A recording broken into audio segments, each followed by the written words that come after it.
Hello,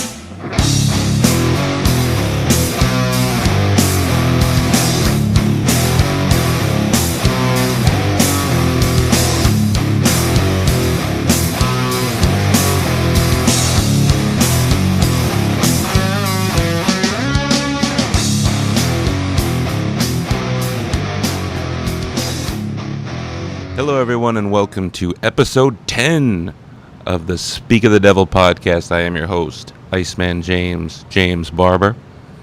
It's been a kind of a crazy weekend in terms of getting the podcast together. We were originally going to broadcast yesterday from Booney's Barbecue. There was going to be a celebration and for the new event, the venue. But it got canceled. Well, not canceled, postponed to another date. We were going to do a live podcast there with a couple bands. We'll check in on that next time. And it's been a crazy week as well for, rock music as well. So that's why I want to do a little check-in here, because normally we wouldn't, but this is just something that you might as well just jump in on. So as anybody in the rock world knows, this week we lost Chris Cornell from Soundgarden, who unfortunately committed suicide in Detroit after a performance.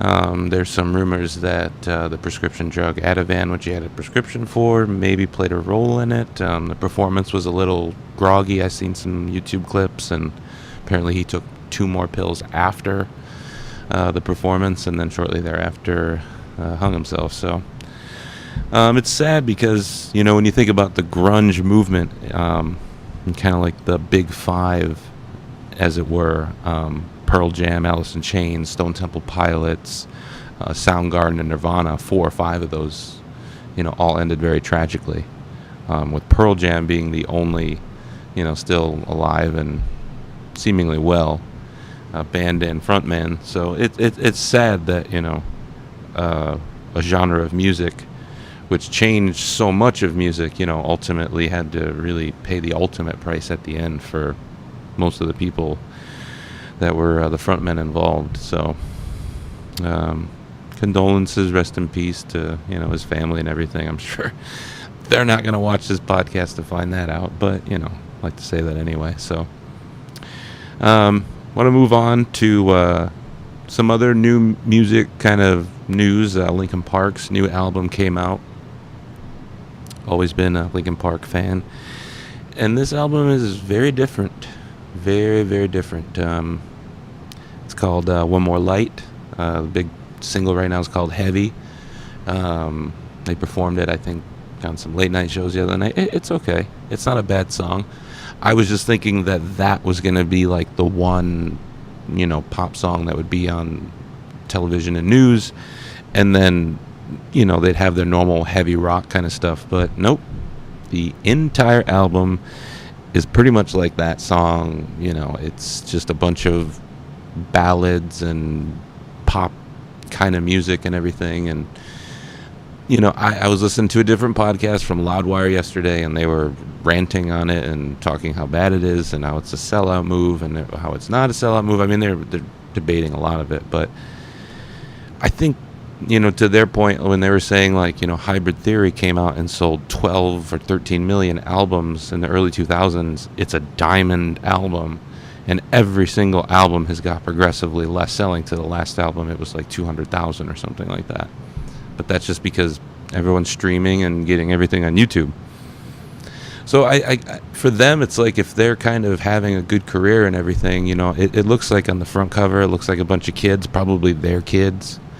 It just seems like that kind of artistic, taking a deep breath, that this is the album they need to do to make another heavy album, because they're so stuck in the rut that if they don't make this, maybe they won't be a band. That's just me theorizing, but it seems like kind of one of those things, because like everyone pointed out, there is not really any selling out on that. I mean, there's not really any super poppy songs, and it sounds like an album they did for themselves. So I don't particularly enjoy it. I probably won't buy it or listen to it, but I understand. I could understand, when you're that successful, wanting to do an artistic move for yourself, to keep going. So cool and not cool.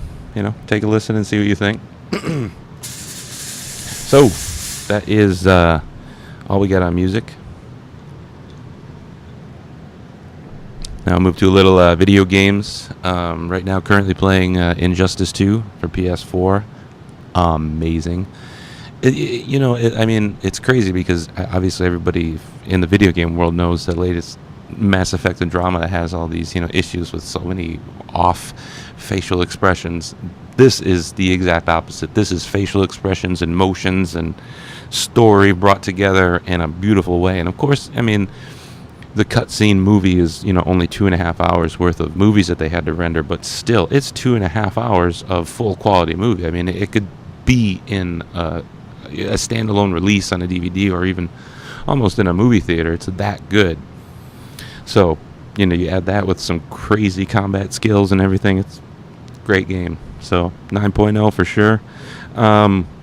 Next week next podcast we'll do a little bit of a review. Not that anybody doesn't know. I think we pretty much know exactly what it's going to be. But Ultra Street Fighter 2 for Nintendo Switch will be out this week.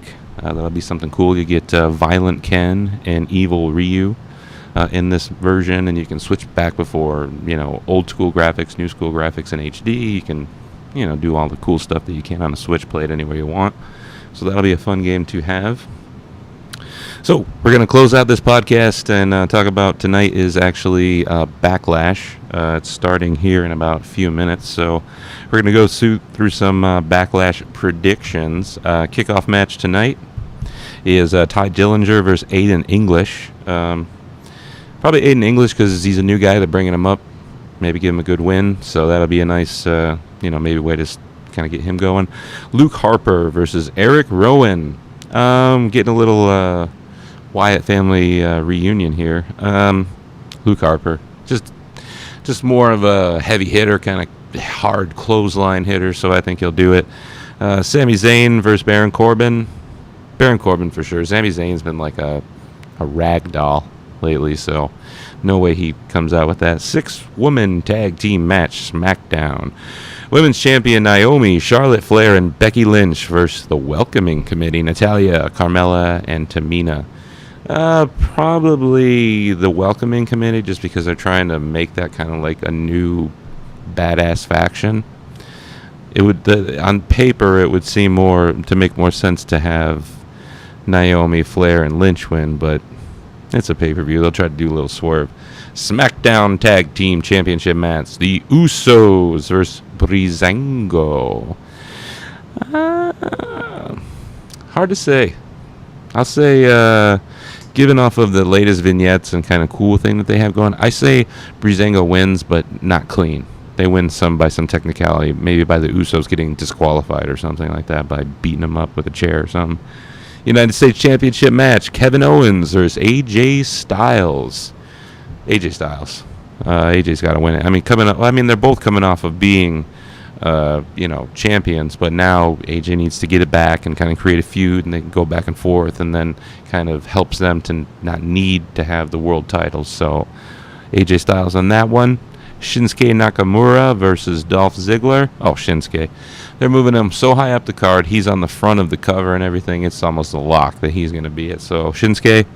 And then finally, WWE Championship match. Randy Orton versus Jinder Mahal. I say Orton retains, but I would think it'd be interesting just to give it to Mahal just to see what he could do with it for a little bit and kind of open it up to some other guys to challenge. And, if he could win it, maybe some other guys could. Randy's had it for a while, but it took Randy a long time to get it back. So, maybe they'll have a good match and Randy will retain. So I change. I say Randy Orton prevails. So there you go. Episode 10, a little bit different with just me tonight. But like I said, we couldn't do yesterday, and we will do it the next time. But we wanted to talk about especially Soundgarden and Chris Cornell, who was, a very big musical inspiration. So we will see you guys next time on episode 11 of the Speak of the Devil podcast. Enjoy our little Soundgarden tribute. See ya.